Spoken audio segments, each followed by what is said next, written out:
ஆண்டவராக இயேசு கிறிஸ்துவின் நாமத்தில் உங்களை அன்போடு கூட வாழ்த்துகிறேன். கிறிஸ்மஸ் ஏன் இவ்வளவு சிறப்பான ஒரு பண்டிகையாக உலகெங்கும் கொண்டாடப்படுகிறது என்பதை நாம் தெரிந்து கொள்ள முடியும். காரணம், இயேசு கிறிஸ்துவினுடைய பிறப்பு அவருடைய வாழ்க்கையின் ஆரம்பம் அல்ல. அவர் ஏற்கனவே இருந்தவர். பிறப்பின் மூலமாக அவர் இந்த உலகிற்கு வந்தவர் என்பதை நாம் அறிந்து கொள்ள வேண்டும். உலகத்தை படைத்தார். இந்த உலகத்தை அவர் ஆண்டு கொண்டு வாழ்ந்திருக்கிறார். அது மாத்திரமல்ல, இந்த உலகத்திலே அவர் பிறப்பின் மூலமாக இந்த உலகிற்கு அவர் வந்தவர் என்பதை நாம் அறிந்து கொள்ள முடிகிறது. இயேசுவானவர் இந்த உலகிற்கு தோன்றினதனுடைய மிக முக்கிய நோக்கமே மனிதர்களுடைய மீட்புக்காக தான். லூக்கா 1:35 வாசிக்கிறேன், கேளுங்கள். தேவதூதன் அவளுக்கு பிரதியுத்தரமாக, பரிசுத்த ஆவி உன்மேல் வரும், உன்னதமானவருடைய பலம் உன்மேல் நிழலிடும், ஆதலால் உன்னிடத்தில் பிறக்கும் பரிசுத்தம் உள்ளது தேவனுடைய குமாரன் என்னப்படும். பிரியமானவர்களே, பரிசுத்த ஆவி உன்மேல் வரும். எப்பொழுது? நான் போவேனையாக வேறொரு தேற்றரவாளனை அனுப்புவேன் என்று சொன்னாரே. ஆனால் அதற்கு முன்பதாகவே இந்த பூமியை ஆவியானவர் சூழ்ந்திருக்கிறார், ஆண்டு கொண்டு வருகிறார் என்பதை நீங்கள் காண முடியும். பிரியமானவர்களே, தேவ தூதர்கள் அப்படிப்பட்ட வார்த்தையை சொல்லும் பொழுது இது எப்படி ஆகும், இது எப்படி நிகழும், நான் கன்னி ஆயிற்றே என்று சொல்ல, ஆண்டவர் உன் வயிற்றில் பிறப்பதை ஆசீர்வதித்திருக்கிறார் என்பதை யோசேப்பு தனிமையில் சிந்தித்து கொண்டிருக்கும் பொழுது காபிரியேல் யோசேப்பினுடைய கனவிலே தோன்றி, நீ அவளை ஏற்றுக்கொள்வதற்கு ஐயப்பட வேண்டாம் என்று சொல்லி அவளை உற்சாகப்படுத்த யோசேப்பு விழித்தெழுந்து கொள்ளுகின்றார், சேர்த்து கொள்ளுகின்றார், மனைவியாக ஏற்றுக்கொண்டார் என்று சொல்லப்பட்டிருக்கிறது. பிரியமானவர்களே, உலகத்திலே ஒரு உன்னத ராஜா எங்கே தோன்றுவார்? யூதருக்கு ராஜா ஒரு சிம்மாசனத்தில் தோன்றுவார் என்று சொல்லி உலக ஞானிகளும் உலகத்தின் தலைவர்களும் எண்ணிக்கொண்டிருக்கும் பொழுது, இந்த உலகிற்கு கன்னியின் வயிற்றின் வழியாக வந்தவர் அவர் சாதாரணமாக ஒரு மாட்டுக்கொட்டிகையில் அவர் பிறக்கிறார். காரணம் என்ன?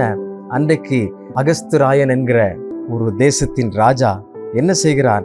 உலகமெங்கும் குடிமதிப்பு எழுதப்பட வேண்டும் என்கிற ஒரு கட்டளையை உருவாக்குகிறார். ஆகவே என்ன செய்கிறார்கள்? நாசரேத்து ஊருக்கு அவர்கள் புறப்பட்டு செல்கிறார்கள். நீங்கள் லூக்கா 2:1-2-3 நீங்கள் வாசித்து பார்ப்பீர்கள். அங்கே சொல்லப்பட்டிருக்கிறது, குடிமதிப்பெழுதப்படும் படிக்கு எல்லாரும் தங்கள் தங்கள் ஊர்களுக்கு போனார்கள். அப்பொழுது யோசேப்பும் தான் தாவீதின் வம்சத்தானும் குடும்பத்தானுமாய் இருந்தபடியினாலே தனக்கு மனைவியாக நியமிக்கப்பட்டு கர்ப்பவதியான மரியாளுடனே குடிமதிப்பெழுதப்படும்படி கலிலியா நாட்டிலுள்ள நாசரேத்தூரிலிருந்து யூதேயா நாட்டிலுள்ள பெத்லெகேம் என்னும் தாவீதின் ஊருக்கு போனார் என்று சொல்லப்பட்டிருக்கிறது. பிரியமானவர்களே, கணக்கிட கட்டளையிட்டதும் தம் பெயரை பதிவு செய்வதற்கு யோசேப்பு தன்னுடைய சொந்த தேசத்திற்கு புறப்பட்டு செல்கிறார். பெத்லெகேம் என்னும் தாவீதின் ஊருக்கு செல்லுகின்றார். அந்த வேளையில், பயணிக்கும் வேளையில் மரியாளுக்கு பிரசவ வேதனை வருவது, விடுதியில் இடம் கிடைக்கவில்லை, சத்திரத்தில் இடமில்லை. ஆகவே மாட்டுத் தொழுவத்தில் உலகத்தின் பாவங்களை போக்கும் உன்னதத்தின் தேவன், இறைமைந்தன் இயேசு தெய்வ மகனாய் எளிமையாய் இந்த உலகிலே அவதரித்தார் எனப்படுகிறது. அல்லேலூயா. மாற்றங்களை உருவாக்கிய உன்னத குழந்தை. மீகா 5:2 நீங்கள் வாசித்து பாருங்கள். எப்ராத்தா எனப்பட்ட பெத்லெகேமே, நீ யூதேயாவில் உள்ள 1000ங்களுக்குள்ளே சிறியதாயிருந்தும் இஸ்ரவேலை ஆளப்போகிறவர் உன்னிடத்திலிருந்து புறப்பட்டு என்னிடத்தில் வருவார். அவருடைய புறப்படுதல் அநாதி நாட்களாகிய பூர்வத்தினுடையது என்று சொல்லப்பட்டிருக்கிறது. மீகா தீர்க்கதரிசி, ஒரு சிறிய தீர்க்கதரிசி, அப்பொழுதே அவர் எழுதியிருக்கிறார், எப்பிராத்தா எனப்பட்ட பெத்லெகேமே, நீ யூதேயாவில் உள்ள 1000ங்களுக்குள்ளே சிறியதாயிருந்தும் இஸ்ரவேலை ஆளப்போகிறவர், அகில உலகத்தை ஆளப்போகிறவர் உன்னிடத்திலிருந்து புறப்பட்டு என்னிடத்தில் வருவார் என்று சொல்லப்பட்டிருக்கிறது. எவ்வளவு பெரிய உண்மை! அவருடைய வசனம், அவருடைய வார்த்தைகள் ஒரு நாளும் பொய்யாவதில்லை. அது உண்மை சத்தியத்திலும் சத்தியமாயிருக்கிறதை நாம் பார்க்கிறோம். இன்றைக்கும் நம் மத்தியிலே அசைவாடி கொண்டிருக்கிற தூய ஆவியானவர் நம்மோடு கூட இருக்கிறார். இயேசு பிறந்த பொழுதோ ஏரோது அரசன் கலங்கினான். ஐயோ, நம்முடைய ஆட்சிக்கு ஏதாவது களங்கம் வந்து விடுமோ என்று சொல்லி எருசலேம் முழுவதும் கலங்கி போனது என்று சொல்லப்பட்டிருக்கிறது. காரணம் என்ன? உலகத்தை ஆளுகிறவர் இந்த பூமியில் குழந்தை வடிவத்தில் புரட்சிகரமாக வருகிறார். இயேசு கிறிஸ்துவனுடைய பிறப்பு வித்தியாசமானது. பிறக்கும் போதே சமுதாயத்தில் ஒரு பெரிய மாற்றங்களை ஏற்படுத்துகின்ற ஒரு குழந்தையாய் பிறக்கின்றார். சமுதாயத்தில் ஒரு மிகப்பெரிய புரட்சியை உண்டு பண்ணுகின்றார். சாஸ்திரிகளும் ஆயர்களும் வந்து அவரை தொழுது கொள்ளுகின்றார்கள். நட்சத்திரம் அவர்களுக்கு வழிகாட்டுகிறது என்று சொல்லி நாம் வேதத்தில் வாசிக்கிறோம். உங்களுடைய வாழ்க்கையின் எல்லாவற்றிலையும் பிதாவாகிய தேவன் செல்லக்குமாரனாகிய இயேசு கிறிஸ்து அனுப்பினாரே, அவர் உங்களுக்கு வழிகாட்டியாயிருக்கிறார். நானே வழியும், நானே சத்தியமும், நானே ஜீவனுமாயிருக்கிறேன். என்னாலே அல்லாமல் ஒருவனும் பிதாவின் இடத்திற்கு வரான் என்று சொல்லப்பட்டிருக்கிறது. பிதாவின் இடத்திற்கு வர வேண்டும் என்றால் நீங்கள் இயேசு கிறிஸ்துவின் வழியாய் அவரை ஏற்றுக்கொண்டவர்களாய், அவர் மேல் நம்பிக்கை உள்ளவர்களாய், அவரை நீங்கள் நம்பும் பொழுது முழு குடும்பமும் முழு வாழ்வும் மாறும் என்பதில் சந்தேகமே கிடையாது. கண்களை மூடி ஜெபிக்கலாம். கர்த்தரை நோக்கி பார்ப்போம்.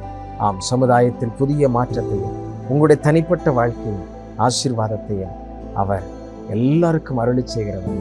உங்களுக்கும் அப்படியே கொடுப்பார்.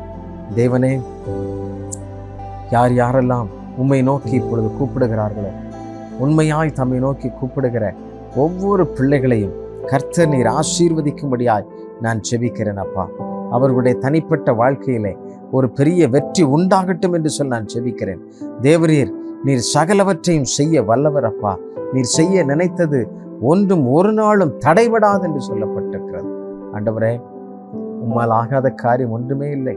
ஆண்டவரே, எப்படியாகிலும் நீர் பிறப்பீர், எப்படியும் ஜனங்களை விடுவிக்க வருவீர் என்று சொன்ன அந்த வார்த்தை, எப்படி தீர்க்கதரிசிகள் சொன்ன வார்த்தை எப்படி உண்மையானது.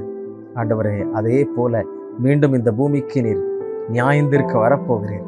அதற்கு முன்பதாக உலகமெங்கும் யூதருக்கு ராஜாவாய், இஸ்ரவேலின் வழிகாட்டியாய், நானே வழியும் சத்தியமும் ஜீவனும் என்று சொன்ன அந்த உன்னதமான உம்மை உலகெங்கும் ஜனங்கள் அறிந்து கொள்வதற்கு ஆண்டவரே, ஒவ்வொருவரும் அதற்காக பிரயாசப்பட, ஒவ்வொருவரும் அதற்காக செயல்பட ஆண்டவனின் உதவி செய்வீராக, பலன் தருவீராக, கிருபை செய்வீராக. இன்றைக்கு தங்களுடைய நண்பர்களுக்கும் இந்த நல்ல செய்தியை ஆண்டவரே தங்களுடைய உறவினர்களுக்கும் அறியாத மக்களுக்கும் சொல்லும்படியாக அர்ப்பணித்திருக்கின்ற ஒவ்வொரு பிள்ளைகளையும் கர்த்தர் நீர் கனம் பண்ணும்படியாக ஜெபிக்கிறேன். அவர்களை நீர் ஆசீர்வதிப்பீராக. அவருடைய எல்லைகளிலே சமாதானமும் சுகமும் விடுதலையும் உண்டாகட்டும் என்று சொல்லி நான் ஜெபிக்கிறேன். தேவனாகியும் அவர்கள் முழுமையாய் தொழுது கொள்ளுகிறவர்களாக இருக்க கர்த்தர் உதவி செய்யும். நீரே பெரிய காரியங்களை செய்யும். சகல துதியும் கனமும் மகிமும் உண்டாகும். இயேசுவின் நாமத்திலே ஜெபிக்கிறோம் நல்ல பிதாவே. ஆமென், ஆமென். பிரியமானவர்களே, யூதருக்கு ராஜா நமக்குள்ளாக பிறந்திருக்கிறார்.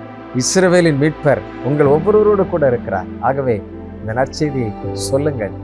ஆண்டவர் தாமே உங்கள் ஒவ்வொருவரையும் ஆசீர்வதிப்பாராக. God bless you.